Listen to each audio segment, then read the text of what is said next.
You've talked a lot about the flexibility of states as being preeminent. So I want to go back to Indiana, to Bloomington in particular, and look at the Lighthouse Christian Academy. The Lighthouse Christian Academy currently receives over $665,000 in state vouchers for students to attend their school. They are also clear in their handbook and their guidance that if you are from a family where there is homosexual or bisexual activity, their word, not mine, or practicing alternate gender identity, you may be denied admissions.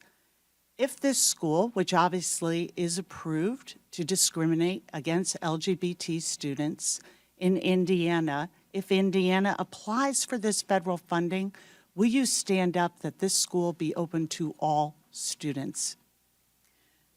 Thank you, Congresswoman, for your question with regard broadly to school choice. And it's actually kind of narrow because I have 1 minute left. And I would like to refer back to your question about the comment about those I'm sure you would. I want to ask particularly, is there a line for you on state flexibility?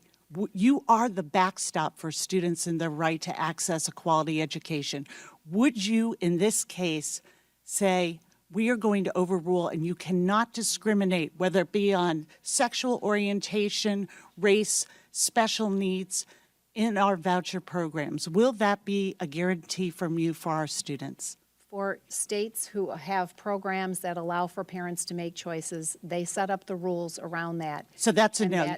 Do you see any circumstance where the Federal Department of Education under your leadership would say that a school was not qualified? What if they said, we are not accepting African American students, but that was okay with the state? Does the state trump? Do you see any situation where you would step in? Well, again, I think the Office of Civil Rights and our Title IX protections are broadly applicable across the board.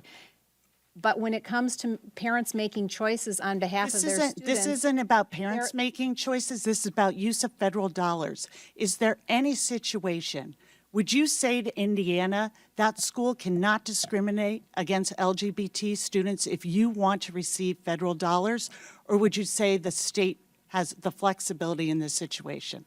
I believe yes states or no? continue to have flexibility in putting together their programs. So if I understand your testimony, I want to make sure I get this right.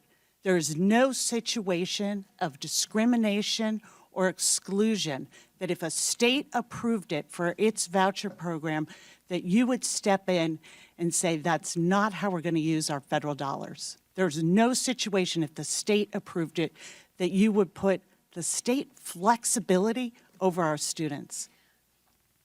Is that your testimony? I think a hypothetical in this case it's not a hypothetical. This is a real school applying for that receives dollars. Time has expired, but I'm going to allow the secretary to answer. I go back to the bottom line is we believe that parents are the best equipped to make choices for their children's schooling and education decisions, and too many children today are trapped in schools that don't work for them. We have to do something different.